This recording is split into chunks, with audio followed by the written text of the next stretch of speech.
भगवान राम को कौन नहीं जानता। सदियों से भारत देश में हम राम की रामायण सुनते चले आए हैं। राम की रामायण की प्रासंगिकता जितनी हजारों वर्ष पहले थी, आज उससे भी ज्यादा है। राम ने रावण को मार के न सिर्फ यह सिद्ध किया कि बुराई पर अच्छाई जीतती है, बल्कि रामायण की कथा को सुन के हमें और भी बहुत सारे संदेश मिलते हैं। और सबसे बड़ा जो संदेश है वह है मानवता से प्रेम। जी हाँ दोस्तों, भगवान राम का सबसे पहला और बड़ा जो संदेश था वो था मानवता से प्रेम। तो आज हम इसी विषय को लेके आए हैं आपके सामने। नमस्कार, मैं एडवोकेट सौरभ कुणाल, स्वागत है आपका हमारे इस यूट्यूब चैनल पे। यहाँ पे हम डिस्कस करते हैं बहुत सारे विषयों पे। तो आज का विषय है राम की प्रासंगिकता और उनका संदेश। तो उनका संदेश, जैसा कि मैंने आपको बताया कि रामायण में भगवान राम का पहला जो संदेश था वह था मानवता के प्रति प्रेम। उन्होंने जहां भी गए, वनवास जब हुआ, वनवास के दौर में उन्हें माता अहिल्या का जो आश्रम था वहां पहुंचे। और जब उन्हें पता चला कि माता अहिल्या पत्थर के स्वरूप में हो गई है तो उन्होंने मुक्ति दिलाई। जब वो हनुमान से मिले और हनुमान उनको लेकर सुग्रीव के पास गए तो उन्होंने उनसे वादा किया सुग्रीव से कि उनको उनका प्रदेश वापस दिलाएंगे, उनका मान सम्मान वापस दिलाएंगे।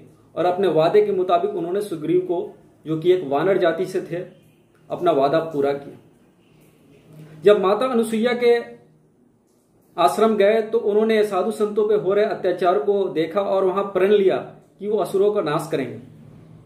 तो ऐसी बहुत सारी चीजें हैं जो उन्होंने एक कर्मयोगी की तरह करके दिखाया।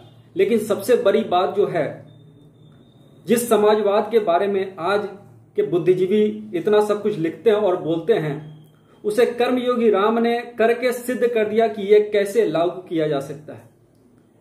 आज के जो समाजवादी बुद्धिजीवी है वो यह कहते हैं कि संसाधनों के बंटवारे से ही समाजवाद आ सकता है। अगर ऐसा होता तो दुनिया में समाजवाद कभी फेल नहीं करता। लेकिन भगवान राम ने मानवता, समाजवाद का मूल आधार है मानवता के प्रति प्रेम। संसाधनों के बंटवारे मात्र से समाजवाद नहीं आ सकता, बल्कि जब तक आप मानवता के प्रति आपके हृदय में प्रेम ना हो, आप समाजवाद को नहीं समझ सकते। वनवास के दौर में जब राम गंगा को पार कर रहे थे तो केवट को देने के लिए उनके पास पैसे नहीं थे। उन्होंने, जब माता सीता ने अपनी रिंग्स, अपनी अंगूठी निकाल के केवट को दिया तो केवट ने लेने से इनकार कर दिया और कहा कि जैसे मैंने आपको नदी पार कराया वैसे आप भी उस संसार के मझधार से मुझे पार करा देना। तो प्रभु श्री राम ने उसे गले लगा लिया।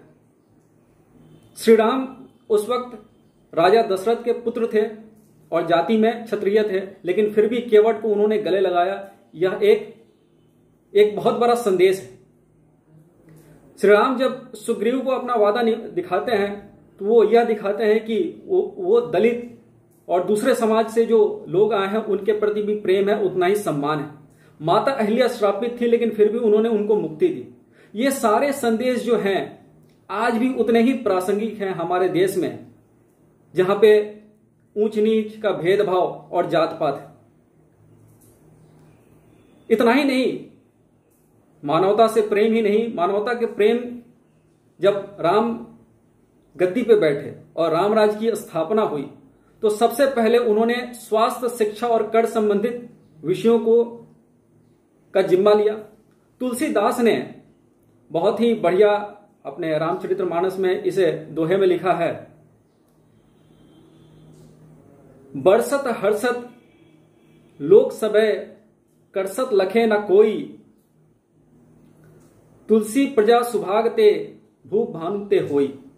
इस दोहे का अर्थ यह होता है कि जब राजा प्रजा को कुछ दे तो वो दिखे, हर किसी को दिखे कि हाँ, यहां पे राजा द्वारा काम किया जा रहा है, प्रजा के लिए, प्रजा के हित में ये काम किया जा रहा है। लेकिन जब राजा प्रजा से कर ले तो उस सूर्य के समान ले, जैसे सूर्य की रोशनी से जल भाप में बदल जाता है लेकिन पता नहीं चलता। तो राजा जब कर लगाए तो भी ऐसे लगाए कि किसी को पता ना चले, और लेकिन जब काम करे तो ऐसे करे कि हर किसी को दिखे। तो एक लोक कल्याणकारी राज्य का के मूल में यही है कि राज्य द्वारा जो कर राजस्व वसूली होती है वो लोगों को पता ना चले, लेकिन राज्य के द्वारा जो लोक कल्याणकारी कार्य होते हैं वो पता चले। तो भगवान राम ने न सिर्फ बुराई पे अच्छाई की जीत का संदेश दिया, बल्कि हमारे समाज के लिए मानवता से प्रेम का संदेश दिया। समाजवाद के मूल में मानवता से प्रेम है, इस बात को उन्होंने बताया। और एक लोक कल्याणकारी राज्य कैसा होगा इसके बारे में भी उन्होंने बताई, भरत को बताई।